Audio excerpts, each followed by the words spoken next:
Oh, this is I love Jim Rohn. His stuff is so fantastic. These are 5 questions will define where you're going in life. Goals are important for a genuinely success-oriented person. Goals are important for a genuinely success-oriented person. Without them, you're just playing around. The difference between a goal-oriented, goal-directed individual and someone without goals is like the difference between a Wimbledon champion and a kid batting a tennis ball around a court with no net, no opponent to bring out the best in him, and no way of keeping score. Despite everything that's been written about the importance of goal setting, very few people actually put it into practice. It's amazing how few people put it into practice. It's always amazing me. The way the average person devotes more thought and effort to planning his or her 2-week vacation than to planning his or her life. It's just incredible, but that's how it is. Goals represent challenge in its most positive form. Leaders have their personal goals as well as those of their organization clearly in focus, crystal clearly in focus. In fact, one of the principal responsibilities of leadership is defining goals for the vast majority of people who aren't able to do it for themselves or aren't willing. Because everybody is able. They're just not willing. Over the years, I've developed some ideas about effective goal setting, and I'd like to share those with you. I also want to point out some traps of goal-directed behavior that aren't usually talked about, but certainly ought to be. When I was a kid, I used to dream what it would be like to buy a ticket on a train and just go someplace. I didn't really think about where I'd be going or how long it would take to get there. I just loved the idea of getting on the train and letting it take me somewhere. I guess there's still something appealing about the idea, but it's not really the way you should live your life as a mature human being. When you grow up, you buy a ticket on a train or a plane because you want to go someplace specifically. You know exactly where you're going. You might have to change planes in a different city, or a flight might be canceled, or you might have to switch to another flight. You might not even not feel like talking to the person seated next to you, but you will persist. You know where you're headed, and you're quite determined to get there. That's goal-directed behavior in its simplest form.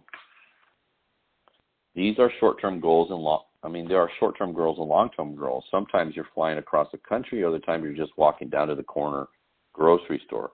Long-term goals are the equivalent of a major journey. When you reach the point where you've achieved your long-term goals, your life will be fundamentally changed. And the process of getting to that point will have transformed you into a stronger, wiser, and higher performing person.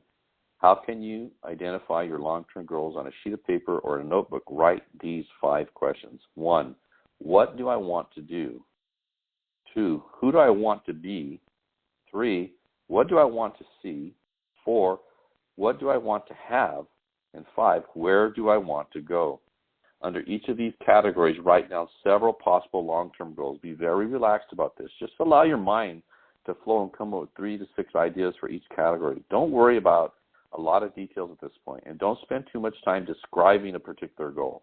For example, refer to category 1. Suppose you want to write a book about the history of your family going back to the arrival of your great-grandparents into the U.S. Just quickly jot down family history. Then it occurs to you that you've always wanted to see the pyramids in Egypt, so write down pyramids. Keep writing down ideas as long as the list of categories continues to inspire you. You'll probably be surprised at some of the things that turn up. You might have kept a great many desires and aspirations hidden in the back of your mind, but the opportunity to write them down will move them to the forefront of your consciousness. That's one of the benefits of this technique. When you're satisfied with your list of long-term goals, read through the list once again. Then beside each item, write the number of years you believe it will take to achieve that particular goal. It's best to round off numbers into 1 year, 3, 5 year, and 10-year time frames. For example, you might estimate that it will take you 10 years to research and write the book of your family history, but you need only 5 years to reach a position where you can take a trip to the pyramids. Create a time frame like this for every one of your long-term goals. When you're finished entering your time frames, there should be a fairly balanced distribution for all your goals. If there are many 1- and 3-year objectives, but only a few in the 10-year category, maybe you need to think more about what you really want your life to add up to, what kind of life you really want to build over the long run. But if there's a preponderance of 10-year goals and relatively few of the shorter-term variety, this might be an indication that you tend to put things off.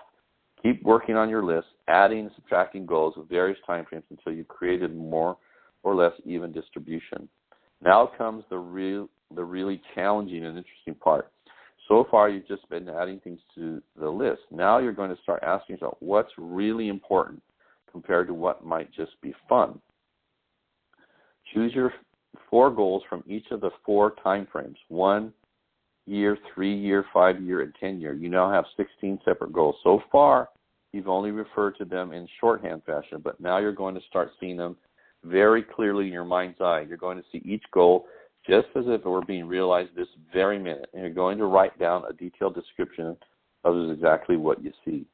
Do you intend to open a handmade furniture store in 3 years? What will the store look like from the street? Will there be gold leaf lettering on the windows, or will there be a sign hanging over the door instead? How many square feet will the store contain? Will there be a showroom area for the furniture in front and a workspace in the back, or will the furniture be built at a different location? Do you intend to have any employees, or will you run the business entirely by yourself? Think of all the questions that need to be answered in order to see your goal with absolute clarity, and then write the information down. The written record will become one of your most important personal possessions. But that's not all. Any goal is a powerful motivator only if there's a powerful reason behind it. Why do you want to achieve your goals? Why do you want to own a handmade furniture store, or a private airplane, or a newspaper in a small town in Vermont? Why do you want to complete in a triathlon, or visit the Australian outback, or be the first woman in your family to earn a PhD? Write down your reasons for wanting each goal in the same degree of detail that you use to write your descriptions. If you can't find a clear and convincing reason for each of your 16 goals, do some serious reevaluating. You might have more whims or pipe dreams than real goals, and now is the time to make that discovery. Keep working on your list until you have 16 clearly envisioned, strongly motivating long-term goals. At regular intervals, review what you've written and keep careful track of your progress for the objectives. Above all, persevere. Goal setting is a very important first step, but goal achievement is a continuous, lifelong process. That's what makes it so challenging. That's why it's so extremely rewarding. You finally attain your long-term goals. So don't get overwhelmed by this, okay? Just start. Just start writing down what you want. The biggest challenge I see with people in building, successful business and a successful life and earning significant income is people don't know clearly exactly what they want. And when you don't know clearly and exactly what you want, any little thing will knock you off track. Any little disappointment or setback or disappointment will get you off track. But when you're crystal clear about the life you want, where you want to be, what you want to do, where you want to live, what kind of car you want to drive, what kind of vacations you want to take, what quality of life you want to have, where you want to send your kids to school, etc. When you know what you want, what kind of income you want to have to allow you to live the life that you want, the clearer you are, the more vividly you can see it and imagine in your eyes, the more likely you're going to stay focused to make that happen. Because people always ask me, how do you stay focused? How did you keep going, when things got rough? Well, the reason is because I always knew exactly what I wanted. I knew exactly the kind of lifestyle I wanted. I knew how I wanted to live, where I wanted to live, what kind of automobiles I wanted to drive, what kind of vacations I took. I knew exactly, and I had it written out. And so for me, when I got rejection, or somebody said no, or somebody quit on me, or things just didn't go well, or I had a bad month or whatever, I just kept going because I knew where I was going. I knew exactly where I was going. And you need to know exactly where you're going if you want to get there.